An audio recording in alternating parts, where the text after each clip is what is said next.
Alexis Joly. Merci, Monsieur le Président. Mes chers collègues, nous soutenons la démarche qui vise à améliorer les conditions de vie des femmes et soutiendrons donc la signature du protocole départemental. Nous avons cependant quelques remarques à faire sur cette délibération et sur les conclusions qui en sont tirées et sur les actions qui sont mises en place par la métropole. L'action métropolitaine pour améliorer les conditions féminines se situe essentiellement sur le terrain de la sensibilisation et de la prévention.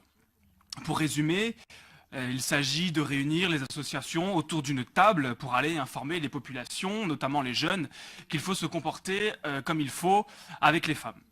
À côté de ça, vous affirmez que les femmes doivent avoir accès à l'emploi, bénéficier du même salaire que les hommes, en somme, une succession d'évidences. Comme si aujourd'hui, dans la société française, on considérait les femmes comme inaptes à la carrière professionnelle ou à un traitement salarial égalitaire.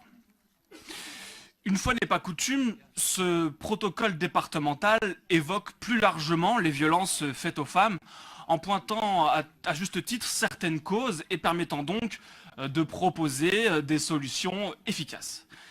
Et ce sont ces causes qui sont également celles avec lesquelles vous êtes habituellement mal à l'aise, qui n'ont jamais été évoquées dans le passé et qui le sont aujourd'hui.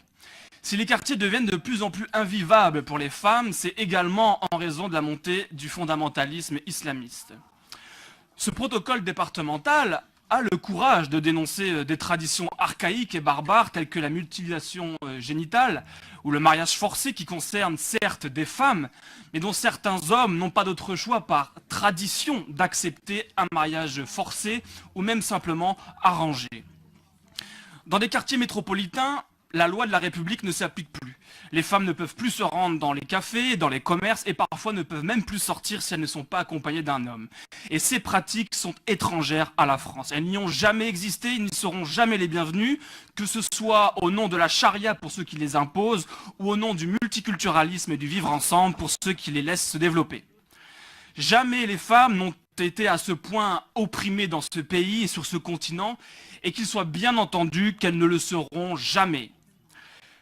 Pour vraiment améliorer la condition féminine, il n'y a pas 36 solutions avant de s'occuper de la couleur bleue ou rose des poupées, des cartables et avant de comparer le nombre de mots masculins et féminins dans une phrase.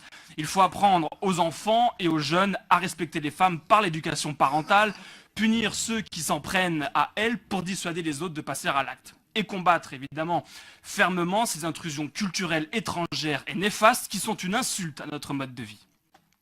La France fait partie des pays les plus avancés en matière de droits de femmes. À vrai dire, elle se situe dans une tradition des pays occidentaux où les femmes peuvent circuler librement, travailler, se vêtir comme elles le souhaitent et bénéficier d'un régime juridique égal à celui de leurs collègues masculins. Alors bien entendu, nous n'affirmons pas que tout est parfait, mais qu'il est bien difficile de trouver un pays où il fait mieux vivre pour les femmes que la France, et c'est une fierté dont nous nous réjouissons vraiment. Donc le Rassemblement national votera en faveur de cette délibération. Je vous remercie.